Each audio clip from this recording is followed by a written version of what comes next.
अच्छे लोगों के साथ हमेशा बुरा क्यों होता है? गीता में श्री कृष्ण ने दिया है अर्जुन को इसका जवाब। श्री कृष्ण ने अर्जुन को जवाब देते हुए समझाई है, ये बात लोगों को उनके कर्मों का फल हमेशा मिलता है। गीता सार।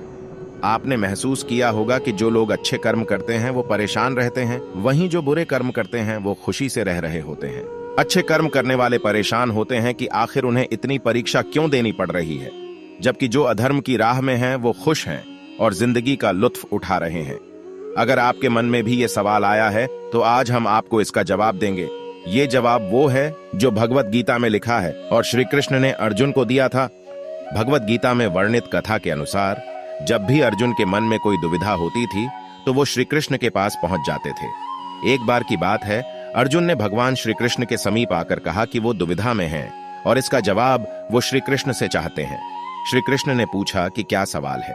अर्जुन ने कहा, मुझे ये जानना है कि अच्छे लोगों के साथ हमेशा बुरा ही क्यों होता है, वहीं बुरे लोग खुशहाल दिखते हैं। अर्जुन के मुंह से ऐसी बातें सुनकर श्री कृष्ण मुस्कुराए और कहा, मनुष्य जैसा सोचता है और महसूस करता है वैसा कुछ नहीं होता है, बल्कि अज्ञानता की वजह से वो सच्चाई नहीं समझ पाता है। अर्जुन उनकी ये बात समझ नहीं पाए। इसके बाद श्री कृष्ण ने क्या कहा वो जानते हैं। श्री कृष्ण ने अर्जुन से कहा, पार्थ, मैं तुम्हें एक कथा सुनाता हूं, उसे सुनकर तुम समझ जाओगे कि हर प्राणी को उसके कर्म के हिसाब से ही फल मिलता है। प्रकृति हर किसी को अपनी राह चुनने का मौका देती है। अब वो मनुष्य की इच्छा पर निर्भर करता है कि उसे धर्म की राह चुननी है या अधर्म की। कथा शुरू करते हुए श्री कृष्ण ने कहा, एक नगर में दो पुरुष रहा करते थे। एक पुरुष व्यापारी था जिसके जीवन में धर्म की बहुत महत्ता थी। वो पूजा पाठ में यकीन रखता था। वो हर रोज मंदिर जाता था और दान धर्म भी करता था और हर रोज भगवान की पूजा करता था। वहीं दूसरा पुरुष बिल्कुल विपरीत था। वो हर रोज मंदिर तो जाता था लेकिन पूजा करने नहीं, बल्कि मंदिर के बाहर से जूते चप्पल चुराने। उसे दान और धर्म से कोई लेना देना नहीं था। समय बीतता गया और एक दिन बहुत जोर की बारिश हो रही थी। इस वजह से मंदिर में पुजारी के अलावा कोई नहीं था।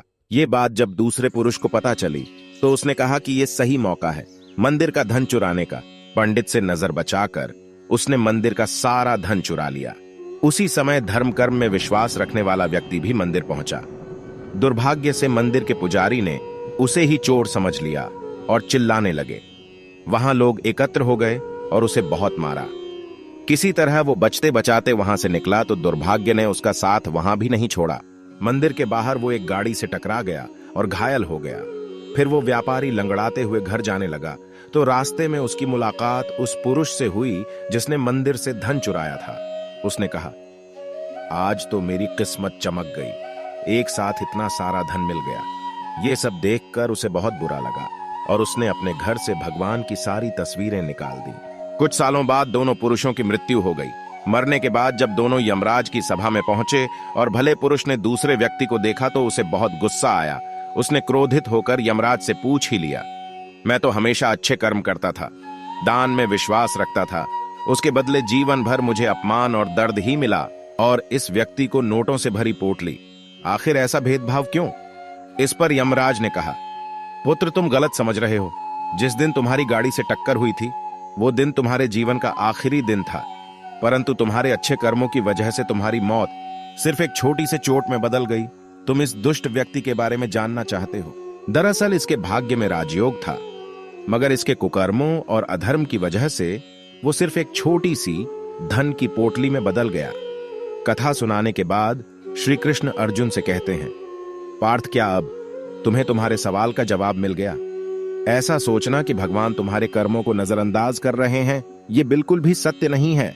भगवान हमें कब क्या किस रूप में दे रहा है मनुष्य को समझ में नहीं आता है, मगर आप अच्छे कर्म करते रहें तो भगवान की कृपा हमेशा बनी रहती है। इसलिए अपने अच्छे कर्मों को बदलना नहीं चाहिए, क्योंकि उसका फल हमें इसी जीवन में मिलता है। इसलिए मनुष्य का फर्ज है कि वो हमेशा अच्छे कर्म करते रहें, क्योंकि श्री कृष्ण ने गीता में भी बताया है कि किसी के द्वारा किया गया कर्म बेकार नहीं जाता है, चाहे वो अच्छा हो या बुरा।